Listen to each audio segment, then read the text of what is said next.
لیکن ان کی فطرت میں جو جنگجو سپاہی تھا وہ انہیں سونے نہیں دے رہا تھا۔ خالد بن ولید رضی اللہ عنہ بے چینی سے کروٹیں بدلتے رہے۔ دشمن ان کے سامنے موجود تھا اور لڑائی نہیں ہوئی تھی۔ ایک تو وجہ یہ تھی کہ انہیں نیند نہیں آ رہی تھی، اور ایک وجہ اور تھی جو انہیں برقرار کرتی جا رہی تھی۔ یہ شاید ان کی چھٹی حس تھی۔ انہوں نے رومیوں کے پڑاؤ کی طرف سے ہلکی آوازیں بھی سنی تھی۔ انہیں شک ہونے لگا کہ دشمن سویا نہیں اور کسی نہ کسی سرگرمی میں مصروف ہے۔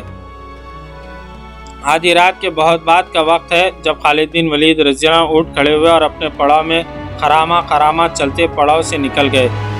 وہاں سبزہ ہی سبزہ تھا اور درخت بہت تھے۔ خالد بن ولید رضی اللہ عنہ جھاڑیوں اور درختوں کی اوٹ میں دشمن کے پڑاؤ کی طرف چلے گئے۔ وہ اس جگہ پہنچ گئے جہاں رومی سالار تھیوڈرس کے دستوں کو ہونا چاہیے تھا، لیکن وہاں رومی فوج کا ایک بھی سپاہی نہیں تھا۔ کوئی سنتری نہ تھا جو انہیں روکتا۔ شام کے وقت انہوں نے وہاں رومی دستوں کو پڑاؤ ڈالتے دیکھا تھا۔ رات ہی رات وہ کہاں چلے گئے؟ کچھ اور آگے جا کر انہیں ایسی نشانیاں ملی جن سے صاف پتہ چلتا تھا کہ فوج نے یہاں قیام کیا تھا۔ خالد بن ولید رضی اللہ عنہ نے اس طرف چلے گئے جدھر رومیوں کی فوج کے دوسرے حصے کا پڑاؤ تھا۔ خالد بن ولید رضی اللہ عنہ کو دور سے ہی پتہ چل گیا کہ فوج وہاں موجود ہے۔ وہ چھپتے چھپاتے اور آگے چلے گئے۔ رومی سنتری گھوم پھر رہے تھے۔ خالد بن ولید رضی اللہ عنہ دشمن کے پڑاؤ کے ارد گرد بڑھتے گئے۔ چاندنی میں انہیں دشمن کا کیمپ دکھائی دے رہا تھا۔ خالد بن ولید رضی اللہ عنہ کو یقین ہو گیا کہ رومیوں کی آدھی فوج کہیں چلی گئی ہے۔ خالد بن ولید رضی اللہ عنہ بڑی تیزی سے چلتے ابو عبیدہ بن جراح رضی اللہ عنہ کے پاس چلے گئے اور انہیں بتایا کہ رومیوں کی آدھی فوج لاپتہ ہو گئی ہے۔ کہاں چلی گئی ہوگی؟ ابو عبیدہ بن جراح رضی اللہ عنہ نے پوچھا۔ جہاں بھی گئی ہے، خالد بن ولید رضی اللہ عنہ نے کہا، اسے وہیں پہنچانے کے لیے دن میں رومیوں نے لڑائی سے گریز کیا تھا۔ کچھ دیر دونوں سالار اسی پر تبادلہ خیال کرتے رہے کہ رومیوں کی فوج کا ایک حصہ کہاں غائب ہو گیا۔ مورخوں کے مطابق یہ سالار تھیوڈرس کے دستے تھے جو چلے گئے تھے۔ پیچھے سالار شنس رہ گیا تھا۔ اس کے دستوں کی تعداد بھی خاصی زیادہ تھی۔ صبح ہوتے ہی رومی لڑائی کے لیے تیار ہو گئے۔ ابو عبیدہ بن جراح رضی اللہ عنہ پہلے ہی تیار تھے۔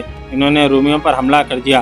انہوں نے اپنے دستوں کو حسب معمول 3 حصوں میں تقسیم کر لیا تھا اور حملہ دشمن کے پہلوؤں پر کیا تھا۔ خود انہوں نے دشمن کے قلب پر نظر رکھی ہوئی تھی جہاں انہیں سالار شنس کا پرچم دکھائی دے رہا تھا۔ مجاہدین نے دشمن کے پہلوؤں پر حملہ کیا اور ابو عبیدہ بن جراح رضی اللہ عنہ آگے بڑھنے اور شنس کو مقابلے کے لیے للکارا۔ شنس نے گھوڑے کو ایڑ لگائی اور آگے آ گیا۔ ابو عبیدہ بن جراح رضی اللہ عنہ نے اپنے گھوڑے کو ایڑ لگائی اور اس کی طرف گئے۔ دونوں سالاروں نے ایک دوسرے پر وار کیا اور دونوں کی تلواریں ٹکرائی۔ شنس نے ذرا دور جا کر گھوڑا موڑا، لیکن ابو عبیدہ بن جراح رضی اللہ عنہ نے اپنے گھوڑے کو زیادہ آگے نہ جانے دیا، فوراً ہی موڑ کر واپس ایڑ لگائی۔ شنس ابھی سیدھا بھی نہیں ہوا تھا کہ ابو عبیدہ بن جراح رضی اللہ عنہ کی تلوار اس کے کندھے پر پڑی، لیکن اس کی ذرہ نے اسے بچا لیا۔ دونوں کے گھوڑے پھر دوڑے، ایک دوسرے کی طرف آئے تو شنس نے وار کرنے کے لیے تلوار اوپر کی۔ ابو عبیدہ بن جراح رضی اللہ عنہ نے برچھی کی طرح وار کر کے تلوار اس کے بغل میں اتار دی۔ ذرا ہی آگے جا کر گھوڑے کو موڑا۔ شنس کو زخم پریشان کر رہا تھا، وہ اپنے گھوڑے کو بروقت نہ موڑ سکا۔ ابو عبیدہ بن جراح رضی اللہ عنہ نے اس کی ایک ٹانگ پر بھرپور وار کیا اور ٹانگ کاٹ ڈالی۔ شنس گر رہا تھا۔ جب ابو عبیدہ بن جراح رضی اللہ عنہ پھر واپس آئے اور شنس کی گردن کو ڈھلکا ہوا دیکھ کر گردن پر وار کیا۔ شنس کا پورا سر تو نہ کٹا لیکن الگ ہو کر لٹکنے لگا۔ پھر اس کی لاش گھوڑے سے اس طرح گری کہ ایک پاؤں رکاب میں پھنس گیا۔ ابو عبیدہ بن جراح رضی اللہ عنہ نے شنس کے گھوڑے کو تلوار کی نوک چبھوئی۔ گھوڑا بھدک کر دوڑ پڑا اور اپنے سوار کی لاش گھسیٹتا پھرا۔ اس کے ساتھ ہی ابو عبیدہ بن جراح رضی اللہ عنہ نے اپنے قلب کے دستوں کو دشمن کے قلب پر حملے کا حکم دیا جہاں کھلبلی بپا ہو چکی تھی کیونکہ اس کے سالار مارا گیا تھا۔ رومی پیچھے ہٹنے لگے لیکن مجاہدین نے ان کے عقب میں جا کر ان کے بھاگ نکلنا مشکل کر دیا۔ پھر بھی بہت سے رومی نکل گئے اور حمص کا رخ کر لیا۔ یہ معرکہ مارچ 635 عیسوی میں لڑا گیا تھا۔ اسی صبح دمشق کے باہر بھی خون ریزی ہو رہی تھی۔ پہلے بیان کیا جا چکا ہے کہ دمشق مسلمانوں کے قبضے میں تھا لیکن وہاں مسلمان فوج کی تعداد بہت تھوڑی تھی۔ دمشق میں حاکم شہر اور سالار یزید بن ابی سفیان تھے۔ شہنشاہ ہرقل کا منصوبہ یہ تھا کہ دمشق میں مسلمانوں کی فوج کی تعداد کم ہے، اس لیے اسے آسانی سے ختم کیا جا سکے گا۔ اس نے یہ کام اپنے ایک تجربے کار سالار تھیوڈرس کو سونپا تھا۔ دمشق کے دفاع کا ایک انتظام یہ بھی تھا کہ دیکھ بھال کے لیے چند آدمی شہر سے دور دور گھومتے پھرتے رہتے۔ اسی صبح یزید بن ابو سفیان کو اطلاع ملی کہ رومی فوج آ رہی ہے۔ دمشق پر ہر لمحہ حملے کی توقع رہتی تھی۔ رومی کوئی ایسے گئے گزرے تو نہیں تھے کہ اپنی شہنشاہی کا کھویا ہوا اتنا بڑا شہر واپس لینے کی کوشش نہ کریں۔ یزید بن ابی سفیان ہر وقت تیاری کی حالت میں رہتے تھے۔ انہوں نے رومی فوج کے آنے کی اطلاع ملتی اپنے دستوں کو شہر کے باہر صف آرا ہونے کا حکم دیا۔ مورخوں نے لکھا ہے کہ مسلمان محاصرے میں لڑنے کے عادی نہیں تھے، انہیں محاصرہ کرنے کا تجربہ تھا۔ محصور ہو کر لڑنے کا انہیں کوئی تجربہ بھی نہیں تھا اور انہیں محصور ہونا پسند بھی نہیں تھا۔ وہ میدان میں اپنے سے کئی گنا طاقتور دشمن سے بھی لڑے جاتے تھے۔ رومی چونکہ جنوب مغرب کی طرف سے آ رہے تھے، اس لیے یزید بن ابی سفیان نے اپنے دستے کو اسی سمت جنگی ترتیب میں کھڑا کر دیا۔ رومی فوج سامنے آئی تو پتہ چلا کہ اس کی تعداد کئی گنا زیادہ ہے۔ ان رومی دستوں کا سالار تھیوڈرس تھا۔ وہ انطاکیہ سے بیروت کے راستے دمشق کو فتح کرنے آ رہا تھا۔ جب مرج الروم پہنچا تو ابو عبیدہ بن جراح رضی اللہ عنہ اور خالد بن ولید رضی اللہ عنہ کے زیر قیادت مجاہدین کی فوج آ گئی۔ اسے دمشق پہنچنا تھا، وہ وقت ضائع نہیں کر سکتا تھا۔ مورخ واقعی ابن ہشام اور ابو سعید لکھتے ہیں کہ اس نے بڑی کارگر ترکیب سوچ لی۔ ایک یہ کہ مسلمانوں کے سامنے مرج الروم میں صف آرا رہا لیکن لڑائی سے گریز کرتا رہا۔ رات ہو گئی تو نہایت خاموشی سے اپنے دستوں کو دمشق لے گیا۔ رومی سالار شمس پیچھے رہ گیا۔ اس کے ذمے یہ کام تھا کہ ابو عبیدہ بن جراح رضی اللہ عنہ اور خالد بن ولید رضی اللہ عنہ کے دستے کو یہیں روکے رکھے۔ اس مقام سے دمشق 20 میل بھی نہیں تھا۔ اس طرح یہاں پر 60ویں قسط اپنے اختتام کو پہنچی۔ کل ہم انشاءاللہ 61ویں قسط لے کر آپ کی خدمت میں حاضر ہوں گے۔ جزاک اللہ خیر۔